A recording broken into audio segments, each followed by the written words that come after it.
જમ્મુ કાશ્મીરના પહેલગામમાં થયેલા આતંકી હુમલાથી સમગ્ર દેશ હચમચી ગયો છે।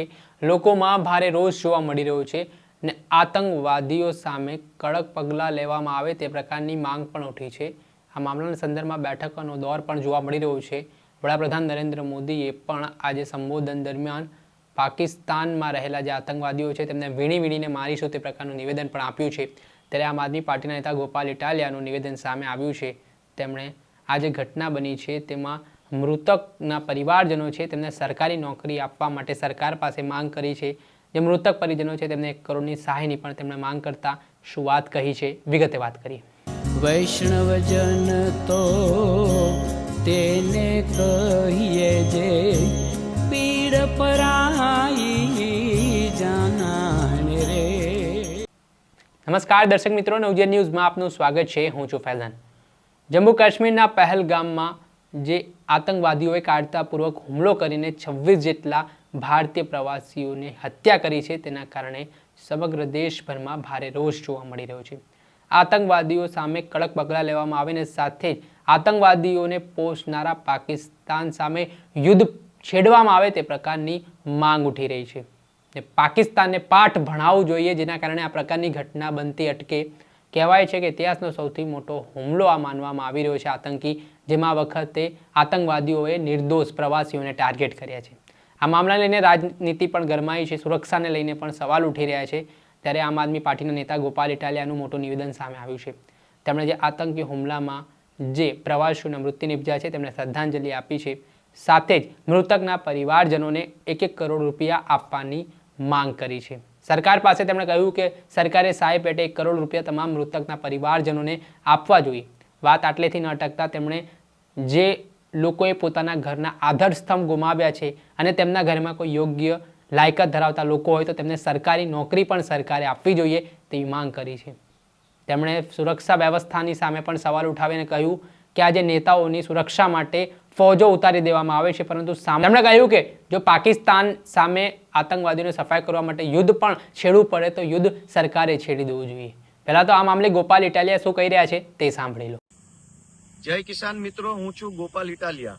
જમ્મુ કાશ્મીરના પહેલગામમાં એક જઘન્ય કહી શકાય એવો આતંકવાદી હુમલો થયો છે। આ હુમલાની જેટલા સખત શબ્દોમાં નિંદા કરીએ એટલી ઓછી છે। આવા આતંકવાદીઓને જે રીતે પણ નાશ કરવો પડે એ રીતે નાશ કરવા માટે સરકારે આગળ આવવું જોઈએ। એની ઉપર બોમ્બ મૂકે કે એની ઉપર યુદ્ધ કરે કે જે કાંઈ સરકારને યોગ્ય લાગે એ કરીને પણ આ છાશવારે આતંકવાદીઓ જે આપણા દેશ ઉપર હુમલો કરે છે એને રોકવાની કોશિશ થવી જોઈએ। આજે આખા દેશભરમાંથી જે કાંઈ પણ એ આતંકવાદી હુમલામાં મૃત્યુ પામ્યા હતા આપણા ભારત દેશના નાગરિકો, એમની અંતિમ યાત્રા હતી। સુરતમાં અંતિમ યાત્રા દરમિયાન મૃતક શૈલેષભાઈના પત્નીએ ખૂબ વેધક અને ખૂબ માર્મિક પ્રશ્ન પૂછ્યો છે। આજે બીજી કોઈ ટીકા ટિપ્પણીમાં ન પડતા એ શૈલેષભાઈના પત્નીના પ્રશ્નને સમજવો જોઈએ આપણે। એમણે એવી વાત કરી છે કે આ નિર્દોષ બાળકો જે છે એમના ભવિષ્યનું શું, એમને હવે કેવી રીતે એમને ભણતર મેળવવું, એમને ઉછેર કરવો, એમને એમનું સારું જીવન આપવા માટેનો જે આધાર હતો એમના પિતા શૈલેષભાઈ, એ આધાર ગુમાવ્યો છે। તો કેવી રીતે હવે એ જીવન જીવી શકશે, કેવી રીતે એમના પરિવારનું ગુજરાન ચલાવી શકશે? ત્યારે કરોડો પોલીસવાળા, આ તે બધા કમાન્ડોની ફોજ નેતાઓની સુરક્ષા માટે તો છે, પણ જનતાની સુરક્ષા માટે કોઈ નથી। આજે મારે એટલી જ લાગણી વ્યક્ત કરવી છે કે આ આતંકવાદી હુમલામાં જે લોકોનું નિધન થયું છે એમના પરિવારને ગુજરાતની સરકારે ઓછામાં ઓછા 1 કરોડ રૂપિયાની સહાય આપવી જોઈએ। એટલા માટે નહીં કે એમના પરિવારમાંથી કોઈનું મૃત્યુ થયું છે એની કિંમત લગાવી જાય, એટલા માટે મદદ કરવી જોઈએ કે પરિવારનો સદસ્ય ગુજરી ગયા છે, એમનું ઘર પરિવાર ચલાવવા માટે, એનું ગુજરાન ચલાવવા માટે, પરિવાર ઉપર આકસ્મિક જે આફત આવી છે એ આફતમાંથી ઉગરવા માટે થઈ અને ગુજરાત સરકારે ઓછામાં ઓછી 1 કરોડની મદદ કરવી જોઈએ। શક્ય હોય તો જેના પરિવારમાં આતંકવાદી હુમલાથી માણસોનું મૃત્યુ થયું છે એમના પરિવારના કોઈ યોગ્યતા ધરાવતા, શૈક્ષણિક યોગ્યતા ધરાવતા વ્યક્તિને બને ત્યાં સુધી સરકારી નોકરી આપીને પણ એના પરિવારને એક ગુજરાન ચલાવી શકાય, પરિવારને એક સ્થિરતા આપી શકાય એવો પ્રયત્ન ગુજરાતની સરકારે કરવો જોઈએ. મૂંગા ઉભા રહેલા નેતાઓ એ કોઈ જવાબ આપવા માંગતા નથી. હું આજે જે કંઈ પણ મૃતકો છે એમને શ્રદ્ધાંજલિ પાઠવું છું. એમના પરિવારને ઈશ્વર ખૂબ શક્તિ આપે આ દુઃખ સહન કરવાની એવી પ્રાર્થના કરું છું.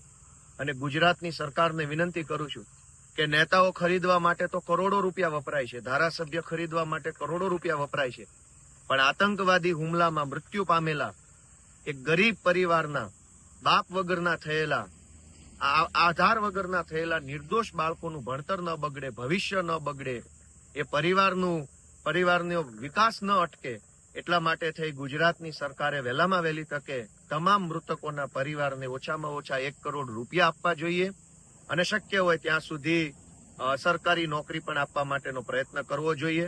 અને ફરીવાર આવા આતંકવાદી હુમલા દેશ ઉપર ન થાય એના માટે આકરા યુદ્ધ કરવું પડે તો પણ સરકારે આ પગલું ભરવું જોઈએ એવી મારી લાગણી છે, વિનંતી છે.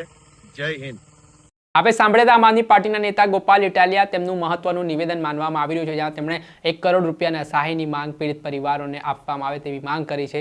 ત્યારે બીજી તેમણે જે માંગ કરી છે ને જે ઘટનામાં આજે મૃતક શૈલેષભાઈના પત્નીનો જે રોષ જોવા મળ્યો હતો, તેમણે જે વાત કહી હતી તે વાતને લઈને પણ ગોપાલ ઇટાલિયાએ પોતાની પ્રતિક્રિયા આપી હતી. ત્યારે હવે જોવાનું રહ્યું કે હવે આતંકીઓને ધૂળ ચટાડવા માટે ભારતીય સેનાએ કમર કસી છે. આગામી દિવસોમાં સર્જિકલ સ્ટ્રાઇક ફરી પાકિસ્તાનમાં થઈ શકે છે. દર્શક મિત્રો, નવજીવન ન્યૂઝને આપ લાઈક કરી લો, સબસ્ક્રાઇબ કરી લો અને શેર કરવાનું ભૂલતા નહીં. વૈષ્ણવજન તો તેને કહીએ જે પીડ પરાઈ.